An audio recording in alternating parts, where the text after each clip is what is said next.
Hey guys, today we are discussing about the chapter function, organization of the human body and its control of the internal environment. What do you know about the physiology? So the main goal of the physiology is to explain what the physical and the chemical factors that are responsible for the origin and development and progression of the life. So what do you mean about that?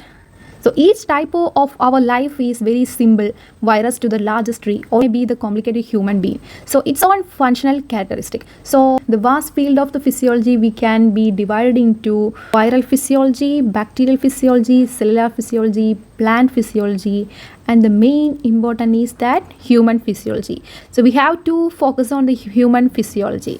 So what do you know about the human physiology? So in human physiology we attempt to explain the specific characteristic and the mechanism of the human body, so that make it a living being. So the fact is that we remain alive is almost beyond our control. For hunger make us and seek food, and fear make us and seek refuge. The sensation of the cold make us look for warmth. So other forces call us to seek fellowship, to reproduce and to reproduce. So the human base is actually an automaton. Then the fact that we are sensing, feeling, knowledgeable beings is part of its automatic sequence of life. So these special attributes allow us to exist under widely varying conditions. So we need to focus on the human physiology today.